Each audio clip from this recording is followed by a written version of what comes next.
नमस्कार, news express देख रहे हैं आप। आपके साथ मैं हूं खुशबू राय। शिवसेना उद्धव गुट के नेता संजय राउत ने राहुल गांधी को लेकर कहा था कि राहुल गांधी के खिलाफ साजिश हो रही है और उनकी जान को खतरा है।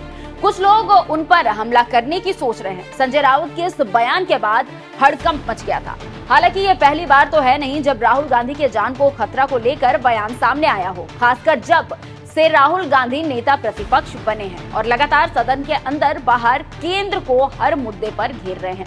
किसानों का मुद्दा उठा रहे हैं, बेरोजगारी के खिलाफ लड़ रहे हैं। तब से राहुल गांधी के विरोधी कुछ ज्यादा ही परेशान हो गए हैं, क्योंकि अब तक राहुल गांधी की छवि को लेकर उनके विरोधी उन्हें पप्पू कहा करते थे, उनका मजाक उड़ाया करते थे। वहीं जैसे ही लोकसभा चुनाव के नतीजे आए और फिर राहुल गांधी नेता प्रतिपक्ष बने तो उनके विरोधियों के पैरों तले जमीन खिसक गई। हद तो तब हो गई जब राहुल गांधी के विरोध की आग में जलकर उनके विरोधी उनकी जीभ काटने वाले को इनाम देने का ऐलान करने लगे।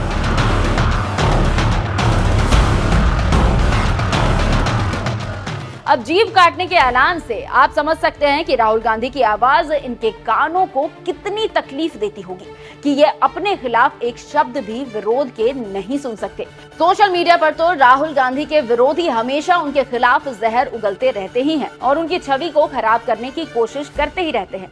इसके लिए करोड़ों अरबों रुपए पानी की तरह बहाए जाते हैं। खैर, राहुल गांधी को बदनाम करने के लिए हर वो हथकंडे अपनाए जाते हैं और इसके बावजूद जब उनके विरोधी को लगता है कि राहुल गांधी की छवि को इससे जरा बराबर भी फर्क नहीं पड़ा तो फिर ये धमकियों पर उतर आते हैं और जीभ काटने और ना जाने क्या क्या विवादित बयान दे डालते हैं। जी हाँ, एक बार फिर से राहुल गांधी को जान से मारने की धमकी दी गई है और ये धमकी लॉरेंस बिश्नोई के नाम का इस्तेमाल करके दी गई है।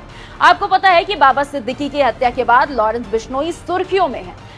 बिश्नोई गुजरात जेल में बंद है, लेकिन सिद्दीकी की हत्या की जिम्मेदारी बिश्नोई ने ही ली है और यहाँ तक कि ये बात भी कहा है कि सलमान खान का जो भी करीबी होगा उसका हाल बाबा सिद्दीकी जैसा ही होने वाला है। लॉरेंस बिश्नोई का कहना है कि अगर सलमान खान बिश्नोई समाज से माफी मांग लेता है तो फिर वो माफ कर दिए जाएंगे। खैर, सलमान खान को धमकी और बाबा सिद्दीकी की हत्या के बाद लॉरेंस बिश्नोई सुर्खियों में बना हुआ है। इसी बीच राहुल गांधी को भी जान से मारने की धमकी दी गई है। ये धमकी सोशल मीडिया पर दी गई, जिसमें लॉरेंस बिश्नोई की तस्वीर साझा करते हुए एक्टर बुद्धादित्य मोहंती की आईडी से लिखा गया है कि जर्मनी के पास गेस्टापो था, इजराइल के पास मोसाद है, यूएस के पास CIA है, अब भारत के पास लॉरेंस बिश्नोई है। लिस्ट में अगला नाम ओवैसी और राहुल गांधी का होना चाहिए। इस धमकी भरे पोस्ट के बाद कांग्रेस कार्यकर्ता आक्रोशित हो गए। NSUI ने कहा, राहुल गांधी हर वर्ग के लोगों को साथ लेकर चल रहे हैं और संविधान की रक्षा की बात कर रहे हैं। ऐसे में हम उनके खिलाफ इस आपराधिक मानसिकता को बर्दाश्त नहीं करेंगे। हमारी मांग है कि इस व्यक्ति के खिलाफ तुरंत कार्रवाई की जाए। तो इस तरह से राहुल गांधी को जान से मारने की धमकी मिलने के बाद कांग्रेस कार्यकर्ताओं ने गुस्सा जाहिर करते हुए FIR दर्ज कराया है। इस तरह से आप समझ सकते हैं कि राहुल गांधी अब अपने विरोधियों को कितना खटकने लगे हैं। उन्हें सीधे सीधे जान से मारने की धमकी मिल रही है।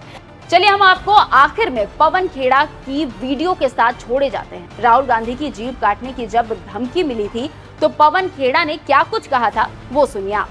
पिछले 10-12 दिन से लगातार भारतीय जनता पार्टी के वरिष्ठ नेता, विधायक, मंत्री राहुल गांधी जी को जान से मारने की धमकी से लेकर उनके खिलाफ अपशब्दों का इस्तेमाल कर रहे हैं। एक नेता महाराष्ट्र का कहता है कि उनकी जीभ काट दो, 11 लाख रुपए देंगे। क्यों, आपको उनकी जीभ से क्या दुश्मनी है? हमें मालूम है क्या दुश्मनी है। आपको दुश्मनी यह है कि उस जीभ से न्याय की बात निकलती है, दलितों के लिए, अल्पसंख्यकों के लिए, आदिवासियों के लिए, पिछड़े वर्ग के लिए, महिलाओं के लिए। और यह बात भारतीय जनता पार्टी को नागवार गुजरती। भारतीय जनता पार्टी इस चुनाव में यह समझ गई है कि नफरत का बाजार कितना भी बड़ा हो, मोहब्बत की एक दुकान काफी होती है उस बाजार को खत्म करने के लिए। राहुल गांधी ने वो करके दिखाया है। यही दुश्मनी है इनकी राहुल गांधी से। कौन बोल रहा है ये सब, वो आप सब देख रहे हैं। बुलवा कौन रहा है, चुप कौन है, क्यों बुलवा रहा है, क्यों चुप है, ये सवाल पूरे देश के दिमाग में है। भारतीय जनता पार्टी के शीर्ष नेतृत्व एकदम चुप है। क्या वही बुलवा रहे हैं? और क्यों बुलवा रहे हैं? ताकि एक ऐसा माहौल बने जहां हिंसा की कोई ऐसी वारदात को ये लोग अंजाम दे सके। ये साजिश हो रही है।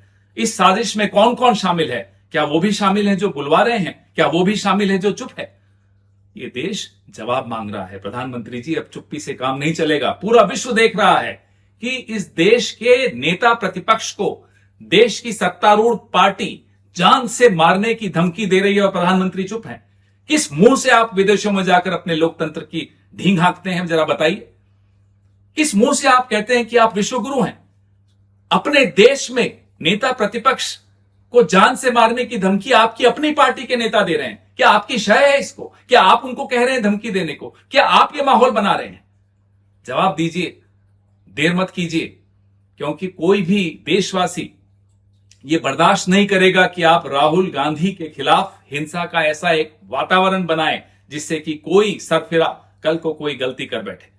ये हम बर्दाश्त नहीं करेंगे। हिंसा हमेशा कायरता की निशानी मानी जाती है और अहिंसा वीरता का आभूषण माना जाता है। और कांग्रेस पार्टी हमेशा अहिंसा की बात करती है और बीजेपी और आरएसएस के मुंह से आप हिंसक शब्द सुनोगे। उनकी गतिविधियां हिंसक होती हैं। क्यों? क्योंकि वो कायर हैं। हमें आपकी गीदड़ भभकियों से कोई डर नहीं लगता, लेकिन देश और विश्व के सामने आपकी असलियत जरूर सामने आनी चाहिए कि आप किस तरह की राजनीति करते हैं, किस तरह की हिंसक राजनीति करते हैं। यह राजनीति इस देश में नहीं चलेगी। मुंह खोलिए प्रधानमंत्री जी, बोलिए प्रधानमंत्री जी, नहीं तो यह देश सुन रहा है, आपकी चुप्पी को भी सुन रहा है। जय हिंद।